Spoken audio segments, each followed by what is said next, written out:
हमारे YouTube channel Hasan Khan studio को subscribe करें, लाइक करें, शेयर करें, कमेंट करें। सल्लल्लाहु ताला अलैहि वसल्लम आला हज़रत अज़ीमुल बरकत मुजद्दिदीन मिल्लत शाह इमाम अहमद रज़ा खां फाज़िल बरेलवी फरमाते हैं कि चमक तुझसे पाते हैं सब पाने,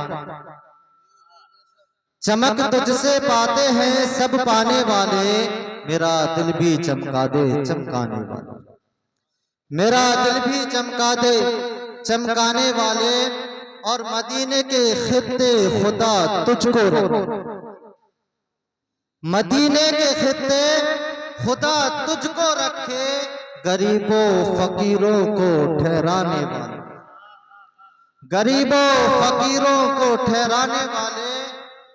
और रजा नफ्से दुश्मन है दाव में ना आना, रजा नफ्से दुश्मन है दाव में ना आना। कहाँ तुमने देखे हैं चंद्राने वाले, कहाँ तुमने देखे हैं चंद्राने वाले। और शायर कहता कि पहले तुझे दाई की गोद में,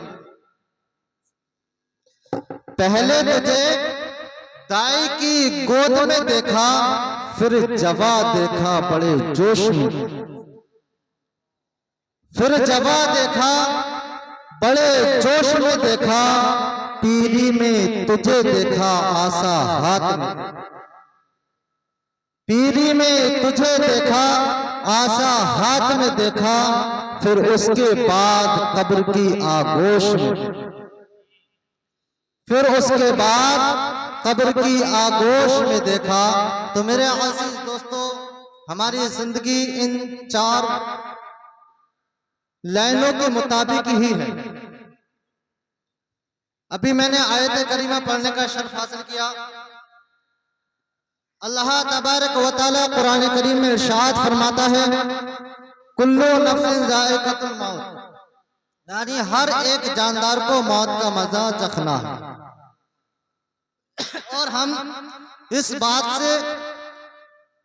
को अच्छी तरह जानते हैं कि मौत हर किसी को आती है। हमारे सामने ऐसे कितने हमारे अजीज जो हमारे सामने हमारे साथ रहा करते थे, लेकिन वो हमारे साथ अब नहीं है। उन्होंने मौत का मजा चखा और वो इस दुनिया को छोड़कर चले गए।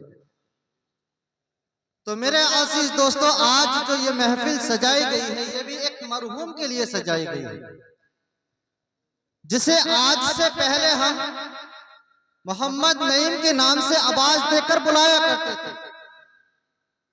वो किसी का छोटा भाई था, किसी का बड़ा भाई था, किसी का बेटा था, किसी का।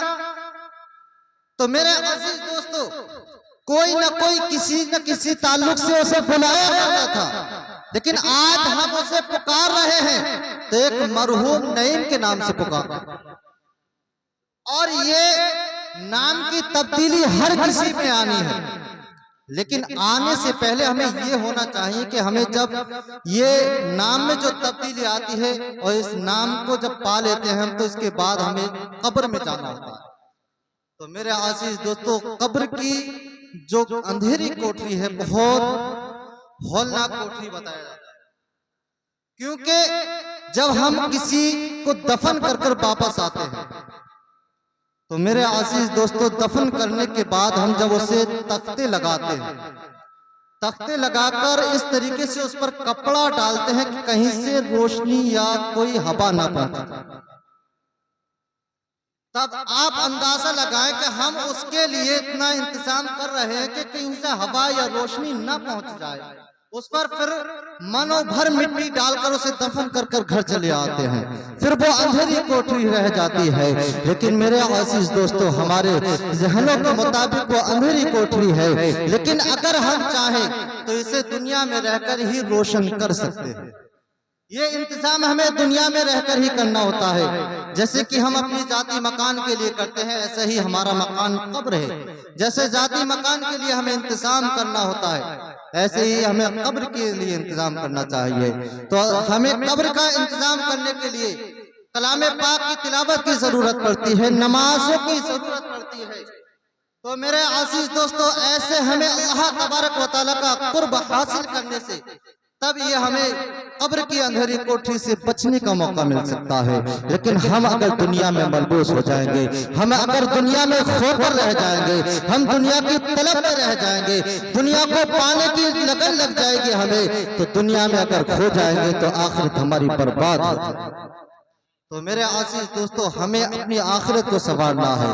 ये हमारी दुनिया भी जिंदगी है, ज्यादा दिन की नहीं है, थोड़े दिन से करने पड़े। तो अल्लाह तबारक व तआला से दुआ है कि जिसके लिए हमने इस महफिल को सजाया, मरहूम मोहम्मद नईम के लिए, तो अल्लाह तबारक व तआला से दुआ है कि मरहूम नईम की कब्र पे अपनी रहमतों की बारिश अता फरमाए। अल्लाह तबारक व तआला से दुआ है कि मोहम्मद नईम के लिए कब्र चैन सुकून अता फरमाए, उसके घर वालों